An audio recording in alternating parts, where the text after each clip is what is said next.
Being a Khamzat Chimaev fan has to be absolutely the worst at this point, because Khamzat Chimaev seems to pull out of every single fight, or every single big fight we expect of his seems to collapse. Recent memory, we had him and Paulo Costa. We thought that would be the war for ages, and that collapsed. Yes, in the end, Khamzat did make it to Abu Dhabi, and it was Paulo Costa who pulled out, but it just seems as though every time you have hope for Khamzat Chimaev, his fights do not materialize.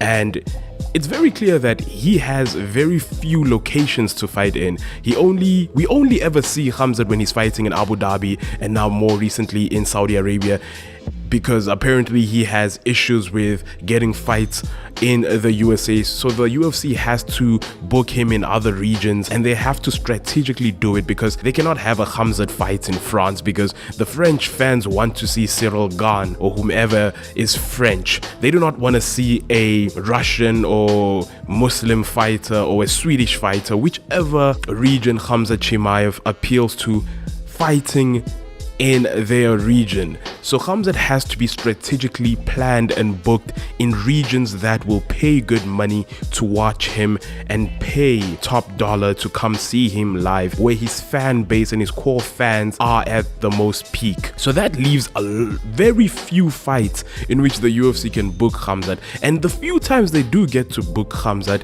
it seems as if those fights never materialize. And I understand Dana White said he is violently ill and he is dealing with health issues, and I do wish him a speedy recovery. But now it also begs the question, what is going on with Khamzat? Because he has not yet hit 30, if I'm not mistaken, and it just seems as though he is always rigged or filled with health issues. It's always something with Khamzat Chimaev's health, and you wonder why, because you'd expect him to have a similar regimen as the Dagestani camp, because he is Chechenian. I hope I say that correctly, and he is quite or decently close with the Khabibs and the Islams of this world. So you'd expect him to have a regimen similar to theirs and maybe be a bit more healthy. It could also just be genetics at this point. We do not know. We are just assuming and throwing darts at the board and hoping that it sticks. So ultimately, being a Khamzat fan, I do feel for the Khamzat fans, because every time you get excited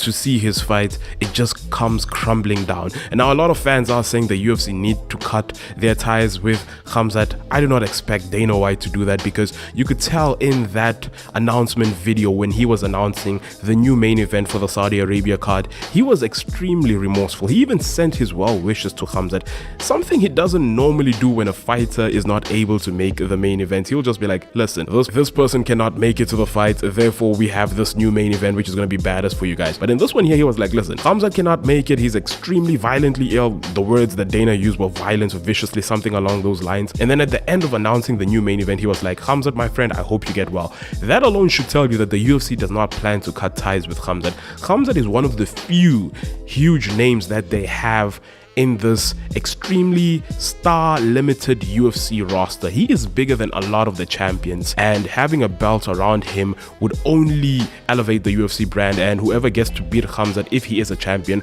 would become an astronomical superstar, because they will get the rub off of beating Khamzat Chimaev. So no, Dana White will not be cutting Khamzat, but I do agree with fans who are saying Khamzat might be the most untapped potential we have seen in the UFC. This man came out during the pandemic as a hot ball fire, where he was like, I kill everybody, I want to fight you, I want to fight you.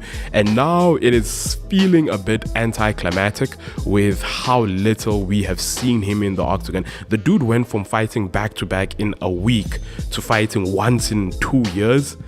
His recent record of fights is absolutely horrific, and it's not what we were sold 4 years ago, 3 years ago. It's kind of crazy to think Khamzat has been in the UFC for almost 3 to 4 years, and his fights are so far in between. He has only had two huge fights, Gilbert Burns and Kamaru Usman. Besides that, we have not seen enough of Khamzat in the UFC, and he has been there for quite some time at this point. Now, to speak on the replacement, which is Ikram Aliskerov, I commend Robert Whittaker for accepting this, because it is absolutely low risk, I'm saying that absolutely wrong. It is high risk, low reward for Robert Whittaker, in the sense that Iskam, in the sense that Ikram Aliskerov is an absolutely dangerous fighter. He is someone who, yes, you might be like, oh, Khamzat beat him or knocked him out all those years ago, but this man is more calculated and more calm compared to Khamzat Chimaev, because the fight with Khamzat, Robert could have just thought to himself, all I have to do is stuff his takedowns. This dude exhausts a lot of energy in the first few rounds. Once he is gassed out, I will take him to the deep ends and I will dismantle him. Now, Ikram is the opposite of Khamzat in the sense that he is not going to rush or over-exert himself or exhaust all his energy in the first few rounds to try and get that impressive first round finish or whatever it may be. And we have not seen Ikram actually suffer from a lack of cardio or a lack of stamina as we have seen with Khamzat Chimaev. So this is an extremely dangerous fight for Robert Whittaker, and I feel as though it's going to be a harder matchup than that of Khamzat. But either way, let me know in the comment section what you guys think. Khamzat fans, how are you guys feeling? At this point, do you stay on the Khamzat train? Do you keep your stock in the Khamzat shares, or are you selling? Are you dipping and you are like, listen, I'm off the train. Khamzat sold me dreams, I cannot root for him anymore? Or are you just a diehard fan and you're like, you'll ride with him till the end of the world? Let me know in the comment section. Thanks for watching. Peace.